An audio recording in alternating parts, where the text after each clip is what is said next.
అందరికీ నమస్కారం అండి. సమ్మర్ వచ్చేసింది కదా! ఇప్పుడైతే ఏసీ లేకుండా ఒక గంట కూడా ఉండలేని పరిస్థితి. రోజంతా ఆల్మోస్ట్ ఏసీ మీదనే డిపెండ్ అవుతున్నాం.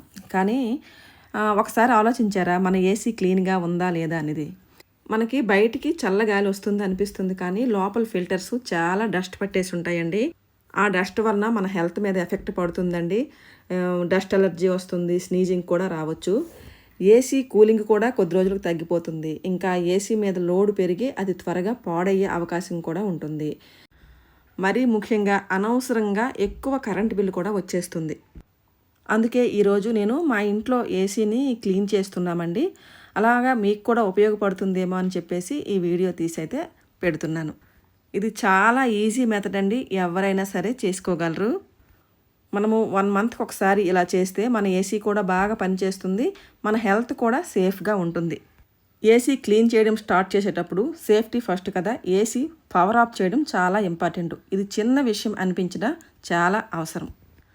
తర్వాత ఏసీ ఫ్రంట్ కవర్ని స్లోగా ఓపెన్ చేసేయాలి. చాలా ఈజీ కానీ చాలా జెంటిల్గా చేయాలి. కవర్ ఓపెన్ చేసిన తర్వాత కానీ మనకు తెలియదండి ఎంత దుమ్ము పట్టేసి ఉంటుందో. ఏసీ లోపల ఫిల్టర్సు మెస్లు అన్నీ కూడా చూసారా ఎంత దుమ్ము పట్టేసిందో. మనకు కనిపించదు అసలు బయటికి, లోపల మాత్రం చాలా దుమ్ము పేరుకుపోయి ఉంటుంది. అన్నీ తీసేసిన తర్వాత ఒకసారి ఒక మెత్తటి బ్రష్తో కానీ లేదా మెత్తటి క్లాత్తో కానీ అంతా నీట్గా క్లీన్ చేసుకోవాలండి.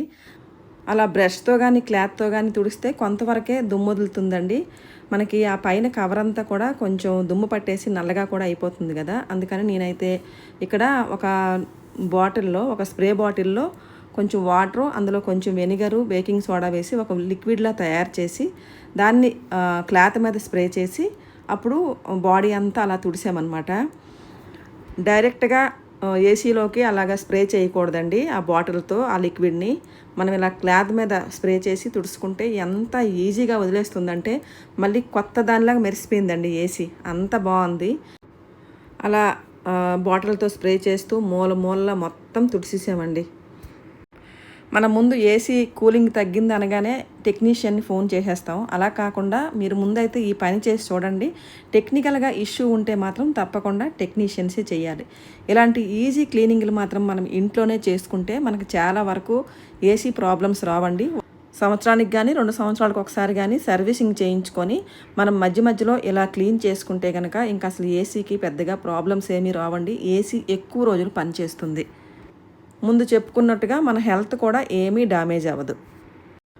ఇలా ఒక క్లాత్ మీద ఆ లిక్విడ్ని స్ప్రే చేసి బాడీ అంతా నీట్గా తుడిసిన తర్వాత ఒక తడి క్లాత్తో కూడా మళ్ళీ మొత్తం అంతా తుడిసేసాం. తర్వాత ఒక డ్రై మైక్రో ఫైబర్ క్లాత్తో కూడా నీట్గా తుడిసిస్తే సూపర్ షైనీగా చాలా బాగుందండి. అసలు మళ్ళీ కొత్త దానిలాగా అయిపోయిందనమాట. ఇప్పుడు ఫిల్టర్స్ దగ్గరకు వద్దాం రండి. అసలు ఎంత దుమ్ము ఉందంటే అసలు నేను చూసి ఆశ్చర్యపోయానండి. అసలు వింటర్లో అస్సలు మనం ఏసీ ఆన్ చేయలేదు కదా, దుమ్మే ఉండదులే అని అనుకున్నాము. కానీ ఒకసారి చూస్తే కానీ అర్థం అవ్వలేదు ఎంత దుమ్ము పట్టేసి ఉన్నాయో ఆ ఫిల్టర్స్ అన్నీని. చూడండి అసలు దులుపుతుంటే అలా ఉండలుగా ఎంత వస్తుందంటే అంత వస్తుంది. మాకు ఇప్పుడు నెక్స్ట్ చుట్టుపక్కలంతా కన్స్ట్రక్షన్స్ అవ్వడం వల్ల దుమ్ము కూడా ఎక్కువ వస్తుందండి ఇళ్లల్లోకి మా ఏరియాలో. దానివల్ల కూడా విపరీతంగా అసలు చూడండి ఒకసారి ఎంత పట్టేసిందో. మనకి ఎలా వస్తుందండి కూలింగు? ఒకవేళ వచ్చినా ఆ ఫోర్స్తో మన ముక్కులోకి ఆ దుమ్మంతా వెళ్తుంది. మనకి హెల్త్ ఇష్యూస్ వస్తాయి. మన హెల్త్ పాడవడానికి మనమే కారణమవుతాం ఇలాంటి పనులు చేసుకోకపోవడం వలన. చూడండి అసలు ఉండలుగా ఎంత ఉందంటే మీకు చూపించాలని చెప్పేసి నేను మొత్తం ప్రతిదీ కూడా క్లియర్గా వీడియో తీశాను. ఇవి క్లీన్ చేసినప్పుడు కొంచెం స్లోగా చేయాలండి. ఎలా పడితే అలా చేసేస్తే ఇరిగిపోతాయి అన్నమాట. కొంచెం స్లోగా చేసుకుంటే బాగుంటుంది. చూడండి ఎంత దుమ్ము వచ్చిందో. అసలు నేనే నమ్మలేకపోయాను నా కళ్ళని, అంత దుమ్ము వచ్చేసింది. లోపల ఉన్న ఈ ఫిల్టర్స్ని కూడా ఒకసారి దుమ్ము దులిపేసి, ఎందుకైనా మంచిది మనం ఇలా ఓన్లీ బ్రష్తోనే దులిపేయకుండా ఒక బకెట్లో కొంచెం నీళ్ళు తీసుకొని అందులో కొంచెం సర్ఫ్ వేసుకొని అందులో కొద్దిసేపు నానబెట్టుకుంటే కనుక ఇంకా దుమ్మంతా పోయి ఇంకా మనకి క్లీన్గా అయిపోతుందండి. మనం బ్రష్తో దులిపితే కొంత దుమ్ము పోతుంది, కానీ మనం ఇలాగా సర్ఫ్ వాటర్లో కనుక వేసి కాసేపు వదిలితే ఇంకా లోపల ఉన్న మురికంతా కూడా మెత్తబడి అంతా బయటకు వచ్చేస్తుంది. సర్ఫ్లు, వెనిగర్లు ఇలాంటివి పర్వాలేదు కానండి, హార్ష్ కెమికల్స్ మాత్రం ఉపయోగించకూడదు. హార్ష్ కెమికల్స్ ఫిల్టర్స్ని డామేజ్ చేసేస్తాయి.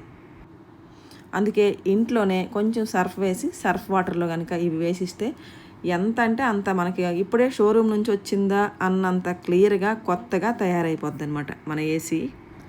10 నిమిషాలు సర్ఫ్ వాటర్లో ఉంచి తర్వాత మంచి వాటర్తో నీట్గా కడుక్కోవాలి. అలా కొంచెం లైట్గా అలాగ రుద్దుతూ, మరి గట్టిగా ఏమి రుద్దేయకూడదండి, అలా స్మూత్గా చేయాలి.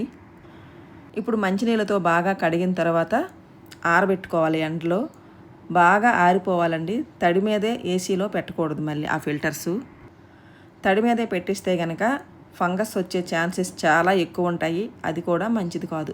బాగా డ్రై అయిన తరువాతనే మనము మళ్ళీ ఏసీలో పెట్టుకోవాలన్నమాట. ఏసీలో ఫిట్ చేసుకోవాలి. చూడండి, నేను ఇలా అయితే ఆరబెట్టుకున్నాను. ఎక్కువ సమయం పట్టదండి, చాలా త్వరగానే ఆరిపోతాయి. చూడండి ఎంత బాగున్నాయో అసలు. అప్పుడు అంత దుమ్ము పట్టేసి ఎంత దట్టిగా ఉన్నో ఇప్పుడు అంత క్లీన్గా అంత బాగున్నాయి. మొత్తం అంతా క్లియర్ అయిపోయిందండి. ఏదో మన గుండెల్లో భారం దిగినంత హాయిగా అనిపించింది అనమాట వీటిని చూస్తే. డ్రై అయిన తర్వాత మళ్ళీ ఏసీలో ఇన్సర్ట్ చేసేయటమే. ఇది కూడా చాలా ఈజీ అయినండి, ఎవరమైనా చేసేయవచ్చు. మనకి బయటికి క్లీన్గా కనిపిస్తే చాలు అనుకుంటాం కానండి, ఇలాంటివి రెగ్యులర్గా క్లీన్ చేయడం చాలా ఇంపార్టెంట్. అది నాకు ఈరోజు బాగా అర్థమైంది. మన ఇల్లు, మన ఇంట్లో వస్తువులు అన్నీ హైజీన్గా ఉంటే మన కుటుంబం కూడా చాలా హెల్తీగా ఉంటుంది. బద్ధకం పడకుండా, భారం అనుకోకుండా వస్తువుల్ని అప్పుడప్పుడు క్లీన్ చేసే అలవాటైతే పెంచుకోవాలి. చిన్న హ్యాబిట్స్ చేంజ్ చేస్తే మన లైఫ్ కూడా చాలా బెటర్ అవుతుంది. ఇప్పుడైతే అన్నీ ఫిక్స్ చేసిన తర్వాత ఏసీ రెడీ అయిపోయిందండి. ఇప్పుడు గాలి కూడా ఇంకా చల్లగా వస్తుంది. ఇలా చాలా సింపుల్గా మన ఏసీని ఇంట్లోనే క్లీన్ చేసుకోవచ్చు. మీరు కూడా ట్రై చేసి చూడండి, డిఫరెన్స్ మీకే తెలుస్తుంది. ఈ వీడియో మీకు యూజ్ఫుల్ అనిపిస్తే లైక్ చేయండి, మీ ఫ్రెండ్స్ అండ్ ఫ్యామిలీతో షేర్ చేయండి. ఇంకా ఇలాంటి home cleaning and useful videos కోసం నా ఛానల్ని సబ్స్క్రైబ్ చేయడం మాత్రం మర్చిపోవద్దు. మళ్ళీ ఇంకో మంచి వీడియోతో మళ్ళీ కలుద్దాం. అంతవరకు సెలవు మరి.